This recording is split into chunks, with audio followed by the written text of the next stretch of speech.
salam santun. Jadi pagi ini kebetulan mau gowes ya, jadi mau gowes ini. Terus pas kebetulan juga lagi di jalan raya nunggu bapak-bapak. Ini ada spanduk yang mengingatkan saya. Jadi kemarin tuh habis dari Surabaya pulang pergi ya, itu ternyata ya kampanye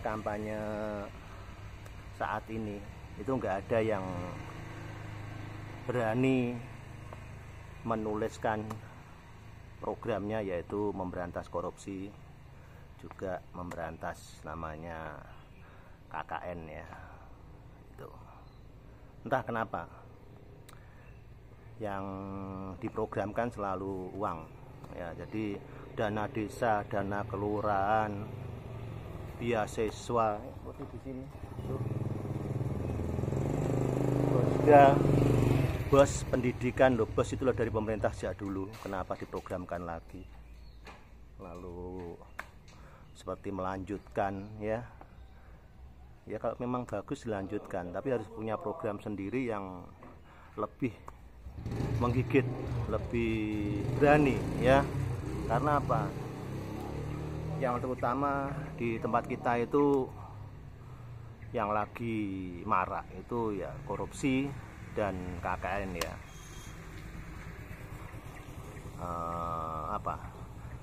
Kekeluargaan, pertemanan ya.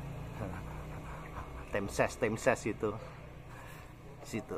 Jadi atau mungkin memang para kontestan pemilu itu, atau mungkin caleg-caleg itu takut ya untuk mengajukan program memberantas korupsi ya.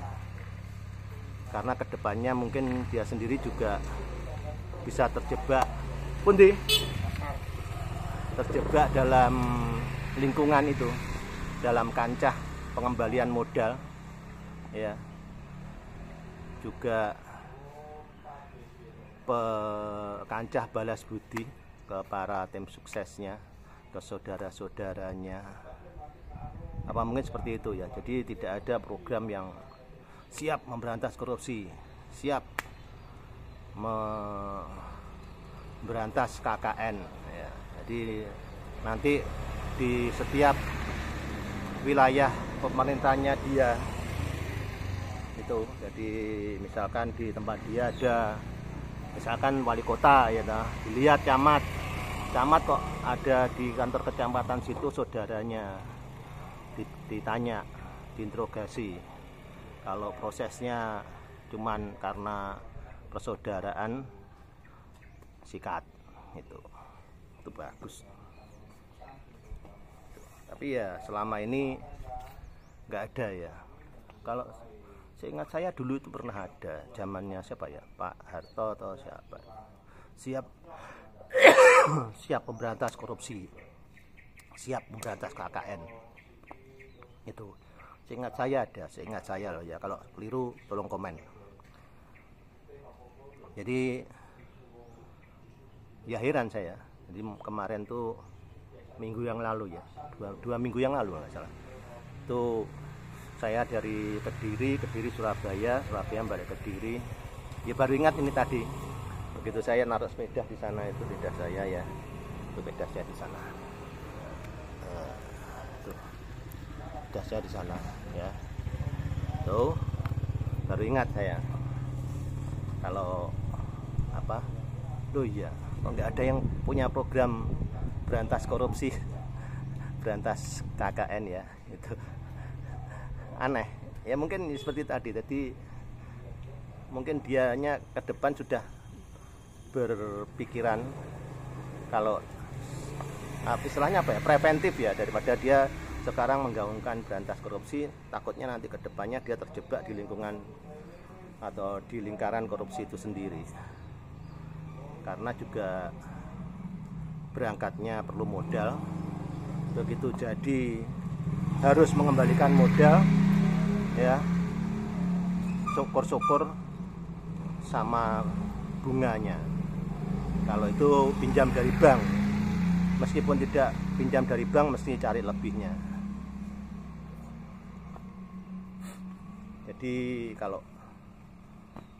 ya itu tadi, seperti kemarin ada yang cerita di media sosial ya, kalau nggak salah siapa, Pak Rocky Gerung ya, saya ingat saya. Jadi kalau pas ketika beliau di Swiss, di Swiss itu ada sebuah kantor, kalau pejabat sudah masuk ke situ berarti nanti keluarnya dia akan mengundurkan diri, karena begitu dipanggil di kantor situ pejabat ini mesti punya masalah. Halo Mam Jeni ya. Tuh, jadi harusnya seperti itu di Indonesia ya, berani mengundurkan diri kalau memang bermasalah ya, jangan mulek aja bersembunyi, karena ya tadi modalnya belum tercukupi untuk membalikan, jadi mulek nggak berani mengundurkan diri begitu.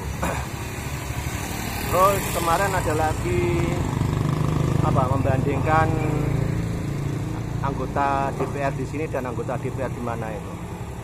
Ya, kalau membandingkan mungkin harus dengan dasar awal ya. Apakah di sana juga seperti di sini perlu modal yang banyak untuk menjadi anggota DPR, juga calon-calon legislatif atau pejabat yang lainnya. Ya. Kalau terus misinya juga gitu, apakah memang misinya untuk negara, untuk rakyat gitu, kan beda ya. Di sini kan berangkat modal, bekerja juga modal, nanti setelah kerja modal lagi gitu. Jadi kalau membandingkan kualitas kerja anggota legislatif, DPR dan segalanya dengan di luar negeri, baik itu gaji dan fasilitasnya, mungkin harus kembali dulu ke situ ya. Jadi berangkatnya bagaimana, modalnya ya. Sebenarnya aku punya usulan sih, gimana kalau diadakan tes. Nah, jadi tes tertulis, tes psiko, tes segala macam untuk semua pejabat negara ya. Jadi memang benar-benar kualitatif ya, berkualitas ya. Jadi tesnya independen dari pengetes nomor 1, pengetes nomor 2, pengetes nomor 3. Jadi misalkan mau nyogok, dia harus nyogok ke 3 pengetes ini, dan itu pun diacak ya. Jadi misalkan si A calon ini tes dulu di kelompok A, nanti habis kelompok A tes psiko, tes ke B, tes tulis, terus nanti tes ke C, tes misalkan pengetahuan. Nah gitu, nanti kok siang B tes dulu di kelompok C. Nah jadi misalkan mau kong kali kong mau Mas mau nyogok itu bingung, dan nanti tesnya di mana dulu. Nah, gitu. Terus yang ngetes ini juga gitu, misalkan yang daftar 1000, nah itu kelompok pertama 1 ABC ini cuma dikasih misalkan 300 peserta, nanti ganti lagi kelompok D, E, F, nah itu ganti lagi 300 peserta di situ. Jadi mungkin lebih bagus nanti. Jadi semua yang mencalonkan menjadi pejabat itu melalui tes ya, baik tes pengetahuan, tes kepribadian, tes psiko ya, tanpa ada embel-embel uang untuk kampanye. Jadi memang benar-benar seorang yang berkualitas ya gitu. Jadi mau nggak mau nanti nilainya disebutkan ya, rakyat harus menerima itu gitu. Karena orang ini memang orang yang sudah lolos uji tes, benar-benar kualitasnya bisa dipertanggungjawabkan untuk memimpin sebuah negara atau sebuah kota atau sebuah kabupaten atau sebuah provinsi di situ.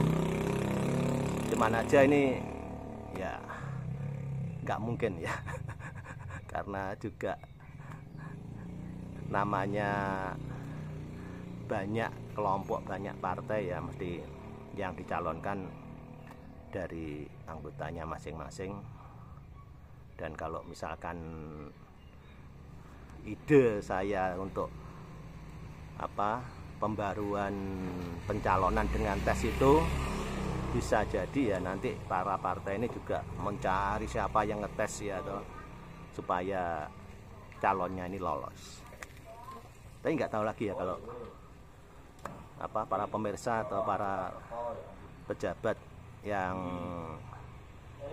punya sepemikiran dengan saya bisa berpikir lebih untuk negara ini.